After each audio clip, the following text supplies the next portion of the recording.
Hello 啊，大家好啊，我係 ATM 歐師傅啊。今日嚟到呢個單位咧，就啱啱做完清拆啦。咁啊，而家準備同師傅咧開始彈物線。咁啊，拍下彈物線個過程俾大家睇下。咁彈物線咧有咩嘢要必備咧？第一有個腳架啦，有個平水儀啦，係咪？咁你就會預測到第時地台嘅做好面啦。咁我哋點解要咁樣做咧？咁無論水電師傅去夾電燈嘅時候咧，起碼佢預測到個電掣做幾高啦 ，designer 佢同業主夾可能地台上個掣係要40、30號啦。咁我哋出咗呢個地台物之後咧，咁成間屋咧第時嗰個地台咧都會預測到係幾高嘅，咁嗰個精準度就會高好多啦。咁師傅做起上嚟咧都會方便好多。咁你見而家咧成屋部 laser 咧，我已經射晒一個平水喺度噶啦。咁咧其實我哋就要畫翻揾支 marker 畫翻個平水個高度啦，咁樣啦，畫啦喺現場。咁呢一點咧，其實就係代表我哋個 laser 落嚟1米咧，就係第時個地台做好面嚟嘅。咁我哋就喺度寫埋啦，地台做好面。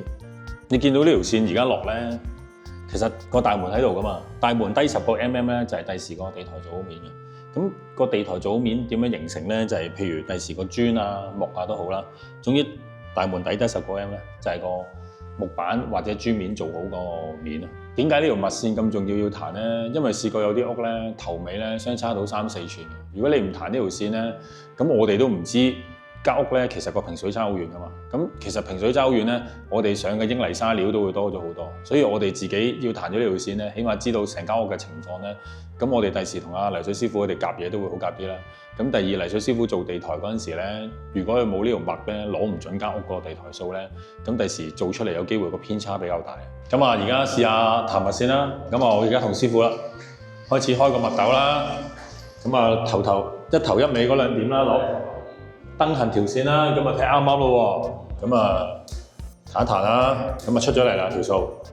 咁彈咧，各位都記住買咗醫生手套，因為成手都係咧，就有排抹㗎啦。你睇下，好污糟。咁其實咧有陣時有啲地盤咧2個人做唔到啊，有啲鬼鼠位，可能啲角仔上面啊，得1個人可以做到，試唔到2個人咧。其實我哋以前學師咧成日都彈線啊，彈咗好多年㗎。咁如果你2個人彈唔到，即係1個人彈，咁點彈啊？咁啊自己一個彈咯，都冇辦法。自己一個彈咪咁彈咯，咁樣撳死佢啦。一下唔撳啊2下，就係咁啦。